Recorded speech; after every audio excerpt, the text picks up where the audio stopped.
আমাদের মাননীয় স্বরাষ্ট্রমন্ত্রী উনি এটা নিয়ে গেছেন মানে দলীয় একটা এই যে বাজেট বক্তৃতা, বাজেটটা খুব ভালো হয়েছে, অতএব বিরোধী দলকে বাজেটের প্রশংসা করতে হবে। এইটা যদি প্রশংসা না করে তারপর আজাব আসবে, এই দিকে নিয়ে গেছিল উনি।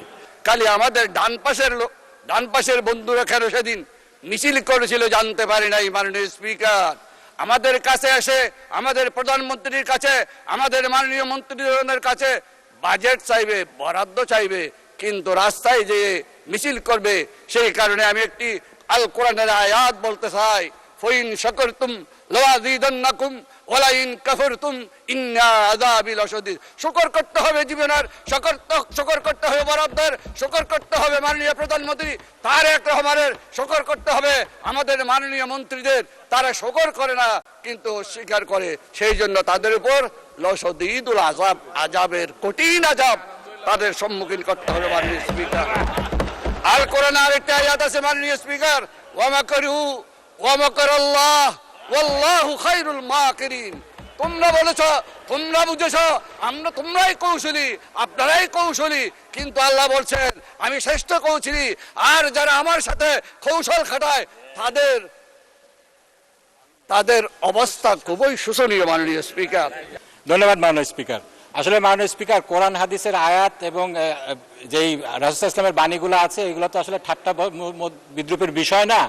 এটা নিয়ে যদি ঠাট্টা বিদ্রুপ করা হয় তাহলে আসলে খুবই দুঃখজনক। এখানে কোরআনের আয়াত কোট করা হয়েছে লাইন শাকারতুম লাযীদান্নাকুম ওয়া লাইন কাফারতুম ইন্না আযাবি লাশাদীদ। ওনাদের প্রশংসা করলে ওনারা আরো বাড়ায় দিবেন, আর ওনাদের না করলে ওনাকে আমাদেরকে পিটাবেন নাকি, এ ধরনের বোঝাতে যাচ্ছেন।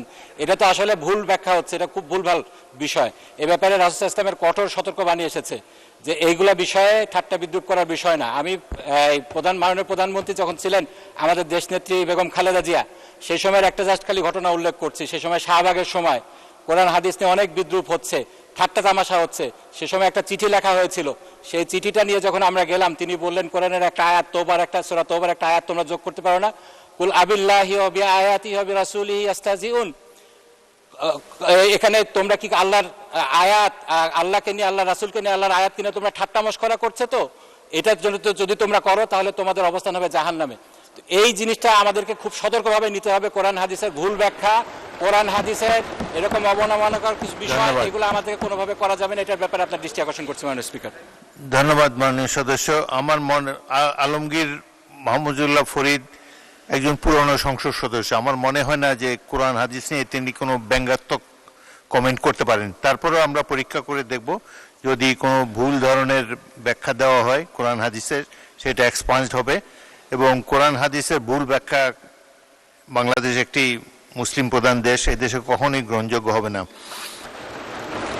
পরবর্তী বক্তা জনাব সালাউদ্দিন আহমেদ, আপনাকে 1 নম্বর বলেছে, এটা আপত্তি আছে আপনার? বলেন, স্বরাষ্ট্রমন্ত্রীকে মাইক দেন। মানে স্পিকার, আমি বিতর্কে যাব না, কিন্তু একটা ভুল মেসেজ যাবে বিরোধী দলের পক্ষ থেকে যখন একটা অভিযোগ আকারে বা যে কোনো আকারে বলা হোক যে আমাদের একজন মাননীয় সংসদ সদস্য কোরআন আর আয়াতের ভুল ব্যাখ্যা দিয়েছে। আমি প্রথমে বলি, আলমগীর মোহাম্মদ মাহফুজুল্লাহ ফরিদ একজন মৌলানা, মাদ্রাসা পাস, দাখিল আমার পাশে ছিল, তিনি অন্তত এই উদ্দেশ্যটা বলেন, লাইন শাকারতুম লাযীদান্নাকুম ওয়া লাইন কাফারতুম ইন্না আযাবি লাশাদীদ। যেটা উনি বলেছেন সেটা প্রাসঙ্গক্রমে বলেছে। আমরা যদি আল্লাহর নিয়ামতের শুকরিয়া আদায় করি, আল্লাহ আমাদেরকে আরো বাড়িয়ে দেয়। যদি শুকরিয়া আদায় না করি, লাইন কাফারতুম ইন্না আযাবি লাশাদীদ, আল্লাহ আযাব বাড়িয়ে দিতে পারেন। এখন এটা পলিটিক্যালি কেন বক্তব্য হবে, এটা দিয়ে কেন পয়েন্ট অফ অর্ডারে বাড়ানো হবে? এটা ঠিক হয় না মাননীয় স্পিকার। তিনি বলেছেন, সৎ উদ্দেশ্যেই বলেছেন, এবং আমরা যেন আল্লাহর শুকর গুজার করি। এইটাকে পলিটিক্যালি আমার মনে হয় মিস ইন্টারপ্রিট করা ঠিক হবে না মাননীয় স্পিকার। আমরা এই 92% মুসলিম দেশে, জনসংখ্যার দেশে, আমাদের এই মহান জাতীয় সংসদে কোন সংসদ সদস্যের বক্তব্য যদি ভুলক্রমেও ইসলামের প্রতি অবমাননা যদি মূলক হয়, এটা আমরা নিন্দা করব, কিন্তু এইভাবে পলিটিক্যালি ইউজ করা ঠিক হবে না মাননীয় স্পিকার। ধন্যবাদ। ধন্যবাদ মাননীয় সদস্যবৃন্দ। আমি তো বললাম যে আলমগীর মোহাম্মদ মাহফুজুল্লাহ ফরিদ তিনি কোনো ব্যঙ্গাত্মক কথা এখানে বলবেন না, তিনি একজন প্রবীণ সংসদ সদস্য। তারপরেও তিনি যে মাদ্রাসার ছাত্র সেটাও বলা হলো। আপনারা নিশ্চয়ই হয়তো ওনাদের চেয়ে বেশি জানেন, অনেক আলেম ওলামা আপনাদের মধ্যে থাকতে পারে, এটা নিয়ে বিতর্ক হোক এটা চাই না। আমরা সবাই মুসলমান, এখানে অধিকাংশই মুসলমান, এই দেশটারও 92% মানুষ মুসলমান। সুতরাং এগুলো নিয়ে সংসদে কোনো রকম বিরূপ আলোচনা হোক, এসব স্পর্শকাতর বিষয়, এটা তো চাই না। ঠিক আছে, সেটা আমি ইতিমধ্যে মাননীয় সদস্য আমি বলেছি, আমি পরীক্ষা করে দেখব যদি না না মাইক ছাড়া বলবেন না, না না 1 সেকেন্ডও না, এটা স্পর্শকাতর বিষয়। আপনাদের সিনিয়র নেতারা সামনে দাঁড়িয়েছে, সংসদে প্রথম বেঞ্চের যখন সিনিয়র নেতারা দাঁড়ায় পিছন দিকে আপনারা বসে যাবেন। এবং আচ্ছা মুজিবুর রহমান সাহেব বলেন, কিন্তু কোনো বিতর্ক হয় এমন কোনো কিছু তুলবেন না। এখানে সবাই তো অধিকাংশই মুসলমান, অধিকাংশই ধর্মের প্রতি ধন্যবাদ, শ্রদ্ধা পোষণ করেন। ধন্যবাদ মাননীয় স্পিকার।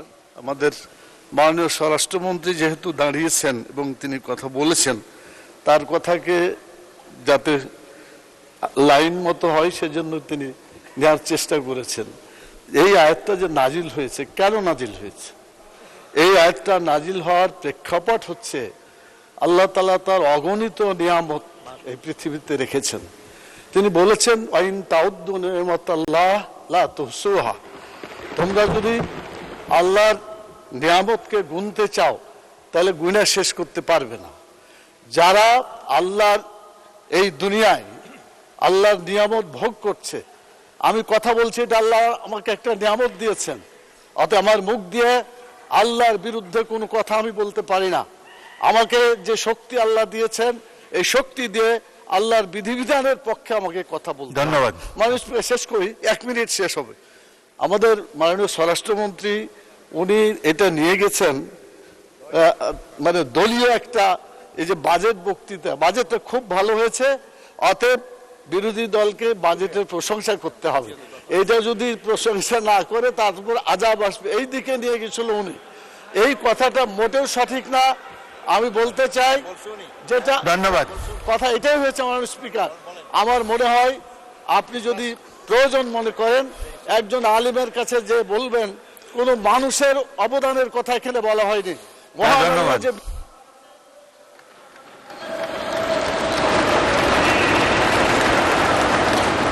ধন্যবাদ মাননীয় সদস্য বসুন।